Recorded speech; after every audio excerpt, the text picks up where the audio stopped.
What's up, everybody?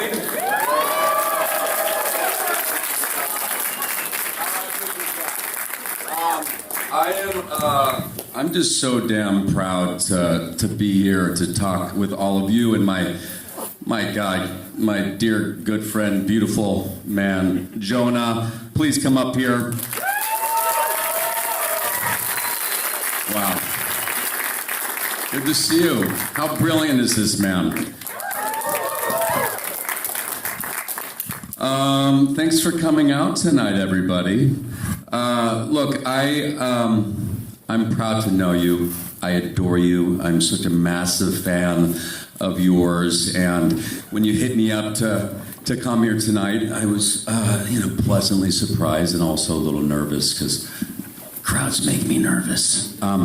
Anyways, I want to talk to you about what inspired you to just get into this insane industry that we're in. Was there a moment like in little Jonah's life that just made you realize, okay, I'm gonna tackle this world? Because I remember watching like films like Stand By Me, watching these kids going through this sort of coming of age story. I knew at that moment, okay, I have to do this. Is there a moment like that in your life that... Great movie. Well, I don't remember a moment in my life when there wasn't movies in my life. Right. So Chris, my brother, is 6 years older than I am. When I turned up, he was already making movies on our parents' Super 8 camera. So my earliest memories are of that guy walking around the house, sort of wrangling everything into a movie set. Wow. Yeah. So I really didn't have a choice in that. I love that. So that's what inspired you to just start directing. I think if anything, that's what put me off, right? Like you don't want to do the same thing your brothers do. Right. I thought my destiny was to write novels. Got it. Got it. Because it was different enough from what Chris was doing, and writing was always. I wasn't a very good student. I would sort of wait until the last minute.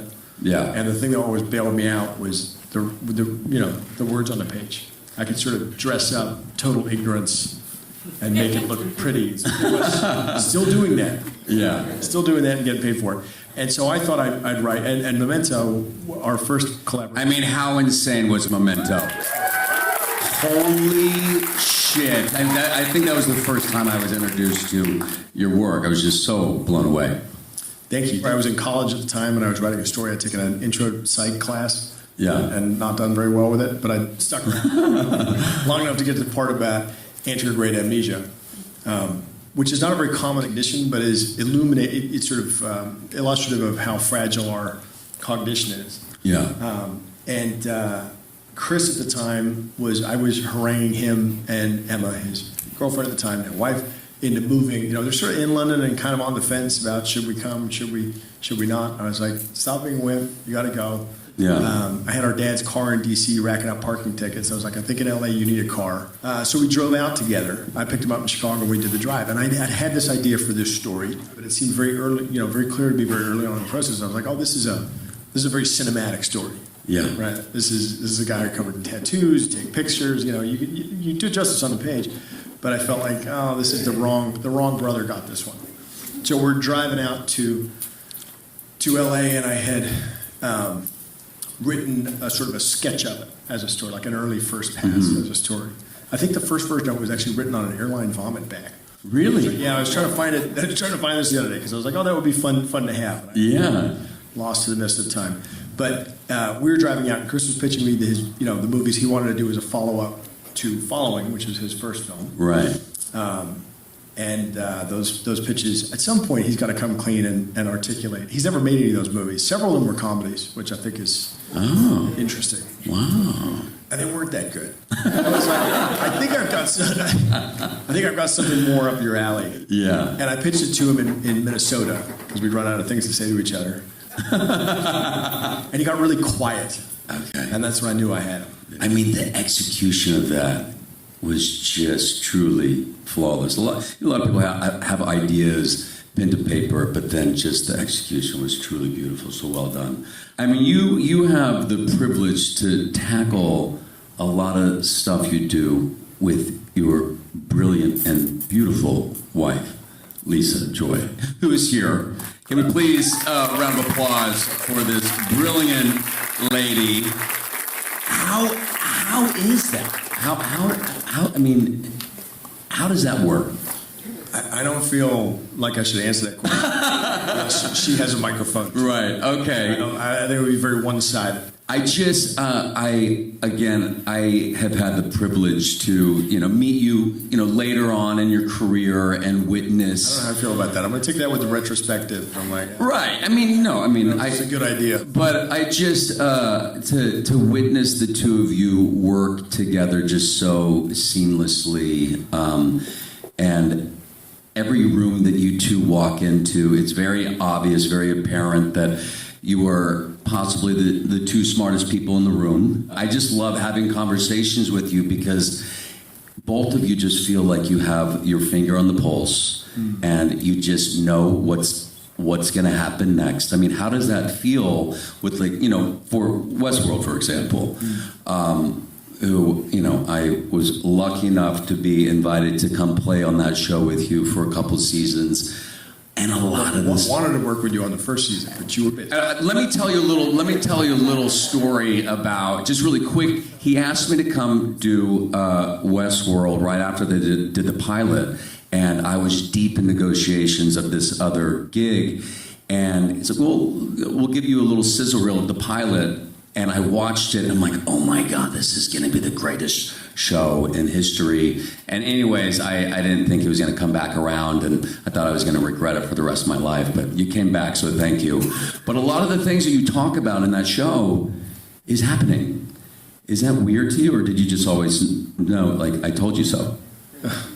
No, I mean, I think the last few weeks have proven that I have, along with the rest of us, have no idea what's about to happen next. Yeah.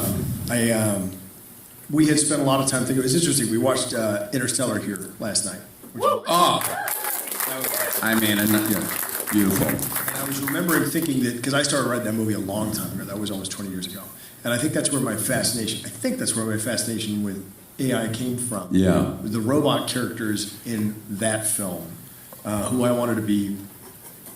With the exception, of course, of Star Wars, which is obviously one of the most influential films for me. But with that movie, often when you have a robot crew member, these are some of my favorite movies. You think about Aliens, or and on and on and on. You're waiting for that robot crew member to kill everyone or take over the mission. And I just thought, wouldn't it be more interesting if Tars and Case, who are the two robots in that film, were just courageous, loyal, smart.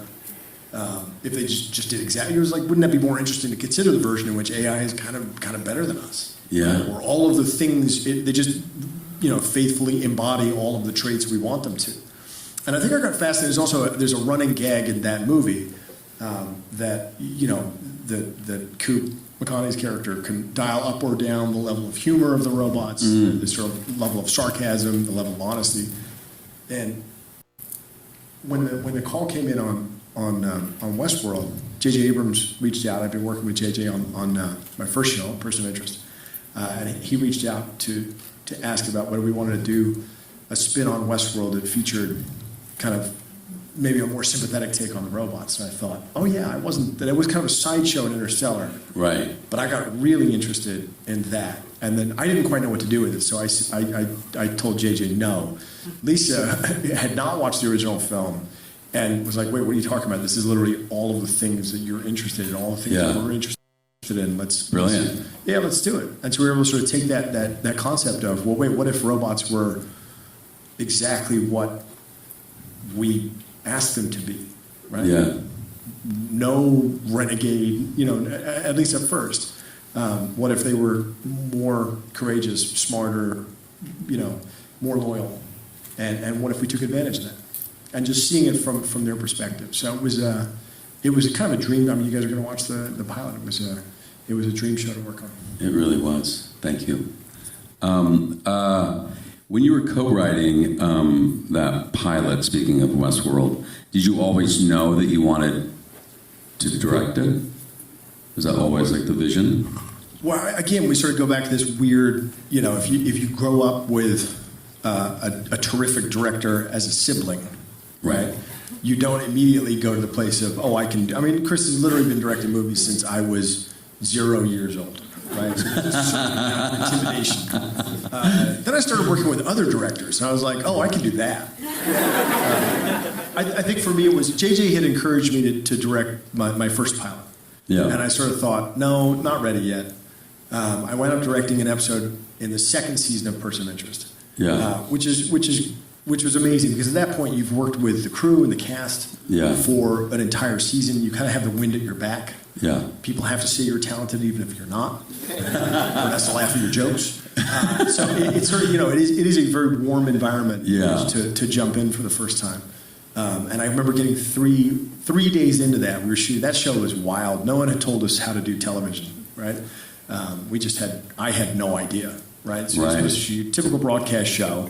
You shoot, 8 days. Yeah. 8 days to complete an episode. And you're supposed to shoot 7 of those on stages.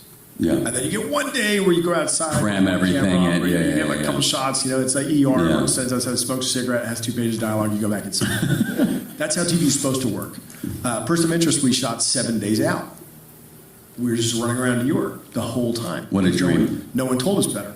No one told us how we were supposed to do it, so we just made it up. And that's how we did it. So we were 3 days into shooting like that, and the woman who ran, maybe still runs, the film outreach unit of the New York subway system reaches out. We were supposed to shoot there on a Friday, and it was Thursday. And she's like, actually, you can't shoot on the subway. Oh, great. We don't want you to come. And Lisa actually took a picture of me standing on set. So we had an incredibly technically challenging day on Thursday. We're shooting the shootout. We're getting all the pieces. And our producers wander over and are like, you don't have anywhere to shoot tomorrow. Which, if you work in the movie business, it's not a good outcome. Yeah. And there's just this picture of me standing there kind of looking dazed. Yeah. And that was the moment where I figured out if I could be a director. Wow. Because I said, okay, where's the location scout right now? I said, well, he's in the Park and Meridian on 50th. I said, tell him to take the elevator up to the top floor and see if there's a ballroom. Yeah. And he's like, 5 minutes there, call back. Yeah, there's a ballroom. Ask him if we can have that because we're shooting something else that day. Can we have that? And we just rewrite the script and figure it out, make it work in the ballroom. You just kind of figure it out. Just bobbing and weaving. That's it, bob and weave. Yeah. There's the beauty of broadcast television as a place to kind of learn your craft. Yeah. Just an incredible, it's Lucy in the Pie Factory. Yeah. And I love, speaking of Person of Interest, what a fun show. I love that you pulled Michael Emerson into, how brilliant is he? One of my favorite human beings. Shame we're not watching the second episode of Fallout because one of my favorite human beings. He is just such a kind, gentle soul, but really just so brilliant. Just a brilliant actor. Yeah, he really is. That whole show, Person of Interest, 103 episodes. And shamelessly, after a while, we were kind of very straightforward with Michael about it. We just leaned on him completely. Yeah. He could do, in a given day, he could do 10 to 14 pages of exposition. You'd give him 3 pages in the chair in the morning in the makeup chair. That is insane. Just a machine. I can't do that. All of it. You know that. He knows. It was a little different working here. Yeah. You still have the earwig? Yeah, no, I don't want to talk about that. He's lying. It's cards. It's not an earwig. That'd be unprofessional. Just big boards. I gotta tell you how Jonah and Lisa, how they run a set. There's a zero phone policy on set, which I gotta tell you is such a blessing because it only takes really a couple of days, if that, just to kind of get used to just not having your phone in your pocket. You can't say these things. People won't like this because my brother got outed for not having chairs on his set, and he was almost canceled for that. Really? Yeah, a little bit.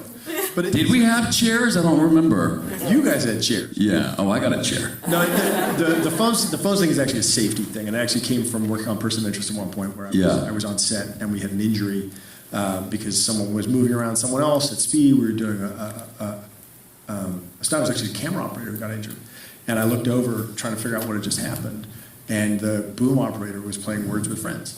And I was like, we're fucking done. What a stupid game. Yeah, obviously. If you've been playing, Wordle, that would be much different. Yeah. Totally different. No, but it's like what we do is, and I think there are a lot of occupations in which having a phone now is not a great idea. But when It's ridiculous. When you're on a set, especially if you're shooting outside every day, Yeah. it's this kind of industrial process that picks itself up. It's like a factory floor, but you're going to pick it up and move it outside, or you're going to do it hanging off the side of a train. It's not an appropriate place to have a phone. Not on the set. I mean, if you've got to step away, take a phone call, it's one thing. But it's also a respect thing. You just sort of want it when you're. It's a respect thing. You're so lucky to be doing what you're doing. Exactly right. That you want to be there and you want to be kind of present. And it's addicting because this was honestly the first, Westworld was the first project I worked on that was just a rule across the board. And I just implement that in everything that I do. You just leave it in the trailer. It feels nice. You feel lighter. Yeah. So thank you for that. You're welcome. I started, older now, again, retrospective. Yeah. But I was on my first movie set. Following doesn't count because that was self-financed. We shot that in our parents' house. But Memento was shot here in Los Angeles with an LA film crew in '99. And I worked as a PA on that film as well. Yeah. Which is a trip because no one put Wow. down that I was the other brother because of the Wow. accent thing. And we just, that's how I learned to make movies. And we didn't have phones, and we didn't have any of this Right. stuff. And we showed up and we worked. Yeah. And we frankly worked faster than we do now. Yeah. Wow. You know? You love film, right? You shoot on film. How rare is that? I mean, I was blessed to shoot on film with Breaking Bad. It was very important with Vince Gilligan. 16 mil, right? Yeah, exactly. Yeah. Not putting you on the spot. I could have a lot of TV Yeah. with 16 mil. Yeah. Yep. I just love, there's something romantic about it, It's just like, it's precious. You gotta get it within the moment, and then you see the camera operator just go like this with the camera, they rolled out, and, you gotta reset. And why is that so important to you? When we were shooting on Westworld, it just kind of felt like this is you're trying to evoke the Westerns. You're trying to evoke that sort of that nostalgia. Mm-hmm. Obviously, Chris famously only shoots on film. We sort of grown up with it. Person of Interest was shot at the time, and there's a long, boring history to why TV switched over to digital. But they didn't do it for creative reasons. They do it for union-busting reasons. Yeah. Because if you had an AFTRA, they were worried about a SAG strike, and if you went digital, the show became AFTRA at the time before the two unions. Yeah. Oh, wow. Little, so I forgot all networks about that. went over Yeah. to digital all at once, not because they believed in it or because it was cheaper, but because they were trying to head off a strike. Huh. So there was no one shooting by the time we went on Westworld. We were the last show. The only other show was, I think, 2.5 Men was still shooting on film. Really? It's the year before us. Wow. And there's some mixed media stuff on other shows, but we were the only show in 2014 shot on film. And we had the edit suites for Westworld were on one floor of a building near Warner Brothers Burbank, and Person of Interest was still shooting on floor 2. So I would take the elevator up and down. We shot Person of Interest on the Alexa, which is a terrific camera.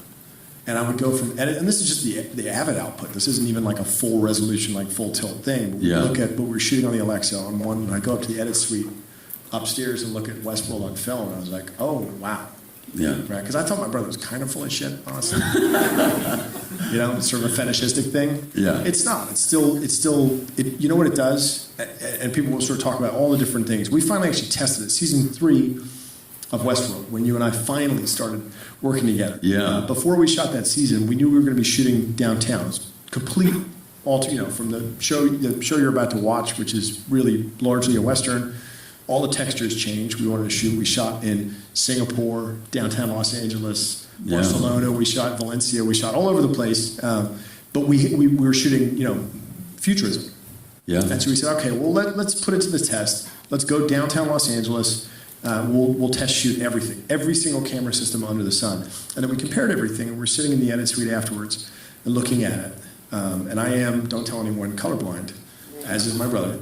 And we're looking, so I'm second guessing my reaction to it. But I'm like, I know I sound stupid. We're literally looking at the same actor on the same set, shot on film and on digital.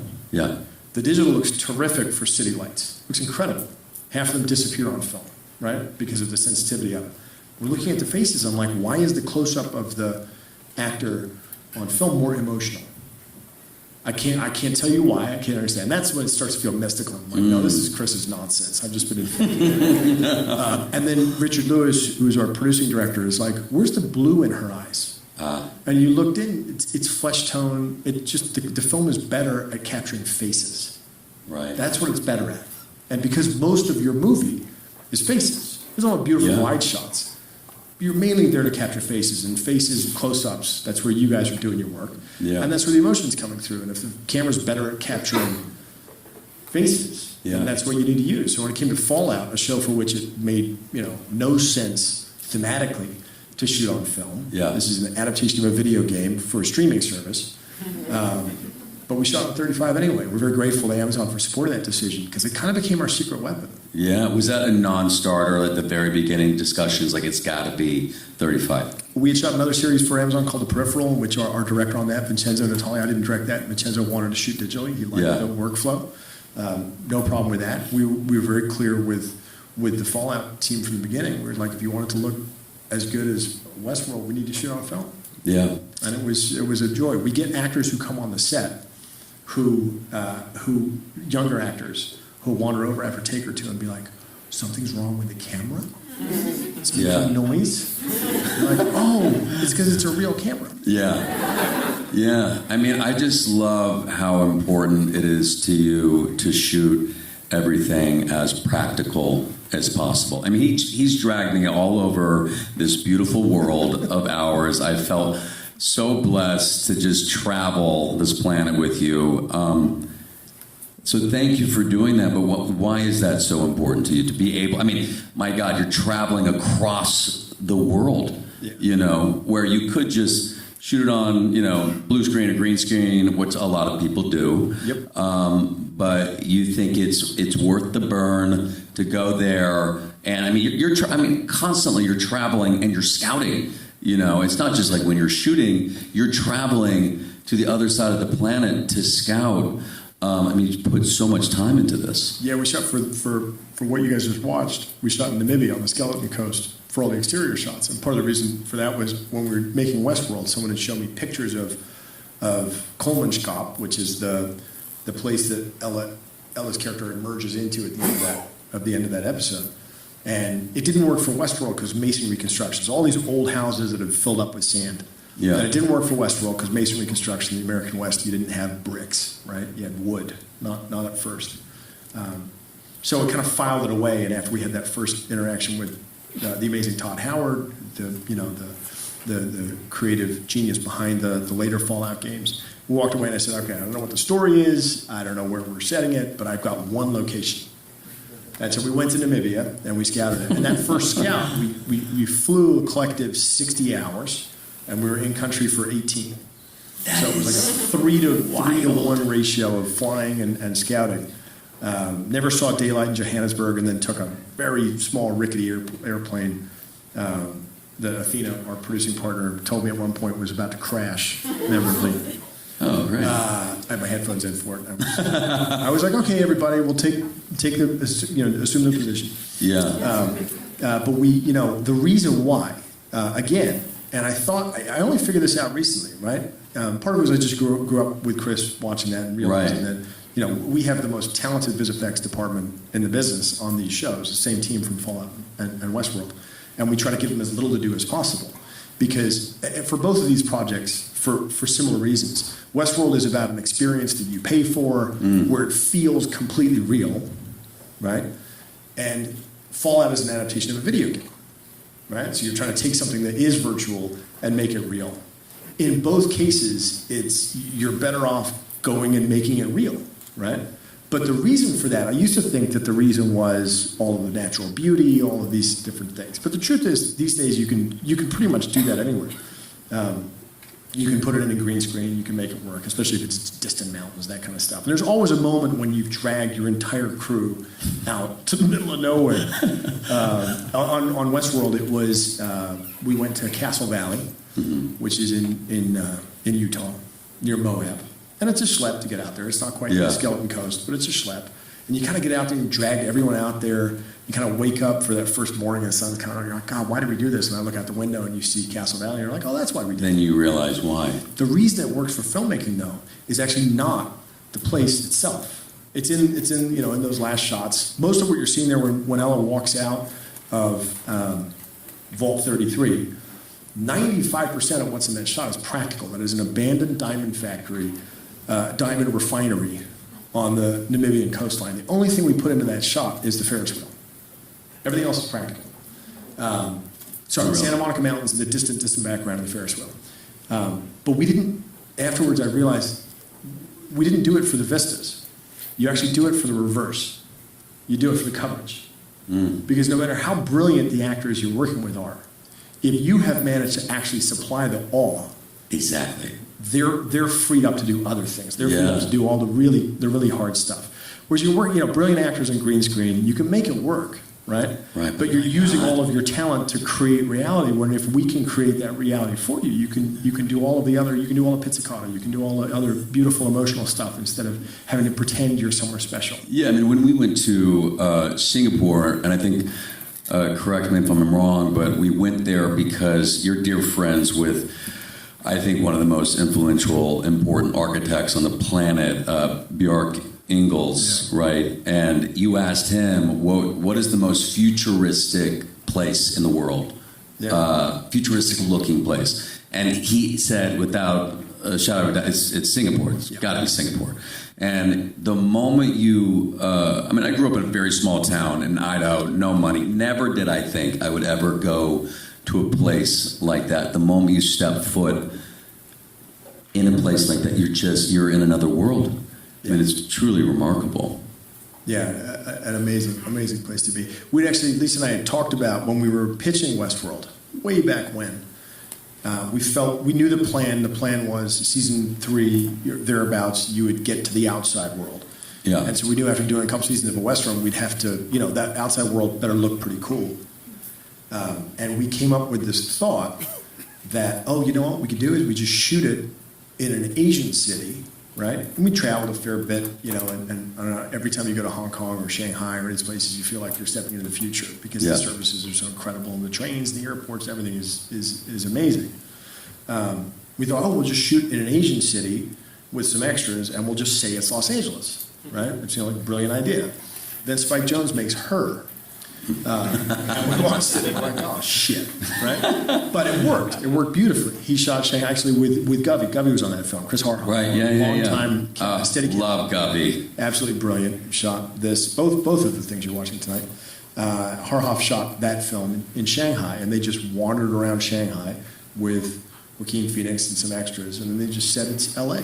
and it works beautifully. So we knew it would work, and we knew we couldn't do Shanghai because Spike had already gone there for Her, and Bjarke very helpfully said, no, it's got to be Singapore. Wow. Have you ever sort of been presented with something that just really kind of just fucked up your day? That where you're like, oh shit, well, we can't go that direction. We need to pivot. We need to go this way. Can you think of a story that you could tell us that? It's every day. That's what's fun about directing. It's a crazy industry that we're in, but for all the ADHD kids in the world, this is the ultimate job, right? Yeah, because nothing ever goes as planned. It's true. I got to tell you, usually, during night shoots, you get saved by the sun rising, right? Not on Westworld. My first night shooting downtown LA, I remember I get into the transpo van to head back to base camp, and it was 10:42 in the morning. I'm like, what am I doing? Awake still. But it is what it is. You got to get the... No, we stopped doing that. I apologize for that. No. We stopped doing the long nights. I was like, no, we can't do this anymore. Yeah. Just be more disciplined with the shot list and get through it faster. Yeah. But no, I think the most fun disruption that I can remember to any shooting night we had was we were shooting the finale for Westworld. So on Westworld, I directed the pilot, which you're going to see, and then I came back and directed the finale. It had been a long, crazy season. on that show. Very difficult first season. Not the actors were amazing, the crew was amazing. It was hard to. HBO had never done science fiction before, and so they didn't. That was a tough sell. We got to the end of what felt like a marathon with that finale, and David Franco, who now works at DP, fabulous DP, who we're working with on Fallout again. I said to him, we're shooting this beach sequence, a sequence in which Evan Rachel Wood's character, James Marsden's character, sort of escape, and they wind up on. God, it's not Little Doom. It's up in Malibu. Yeah. Same beach as Planet Apes. Okay. Yeah. Point Doom. Thank you. Thank you. Point Doom. So we're up at Point Doom, and Franco, and we said we wanted moonlight, right? And Franco's like, lovely guy, Quebecois. He's like, well, we get a little boat, and we put a light on it. And I'm like, a little boat. We get up there, we get to the beach, we're sitting up, and I look and there's jet skis going out to this boat, and the boat has 3 semi-trucks on it. I'm like, that's not a little boat. It's not a little boat. So we put this light up, because there was no moon, so we have this artificial moon. And then Hopkins' character shows up and kind of needle scratch across the record, like, oh, actually, they haven't escaped, they're still here, it's all part of Hopkins' plan. Yeah. And he makes a big, long speech, introducing his next narrative. At which point, if you look in the back of the shot, you can see, for fun, we stopped turning it into the moon as if it was part of the illusions. If you look in the back of those shots after Hopkins shows up, you can see this crazy thing that Franco made us get. But what was fun was in between takes, you got a couple hundred people in tuxedos, Anthony Hopkins speaking. In between takes, if you put a giant light out over the ocean, it turns out lots of fish will come. Okay. And when lots of fish come, and we're sitting there, and Hopkins takes a break in between takes, and the extras start oohing and awing, and I'm like, oh, it's a good speech, but I'm not sure if it's that. And we realize that these whales start breaching. Oh, wow. It's the middle of the night, and these whales are breaching between us and our artificial moon, and we all just stood there and kind of watched it for a while. It was so beautiful. Wow. Yeah. I mean, my God. Who hasn't seen this pilot of Westworld? You haven't seen? Oh my God, you're in for such a treat. It really is just such a magical show. You know what? I want this to be a little self-serving. So do you Please think do. we had a time together? We did. Do you think we're going to have another time together?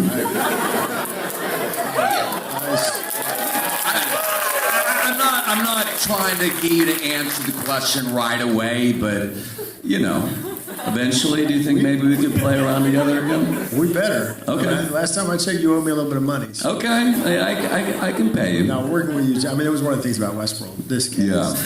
What a dream. What a dream. It really was such a dream, and we were able to tell just a story that was just so insane. Yeah. But also almost just so on the nose, which... These days now, yes.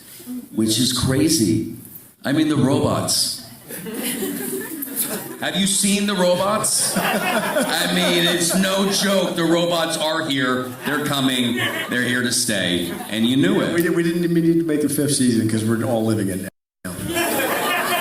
Yeah. Okay. Wow. Well, thank you, everybody, for coming. Jonah, you're an absolute legend. Yeah, you're the best. All right.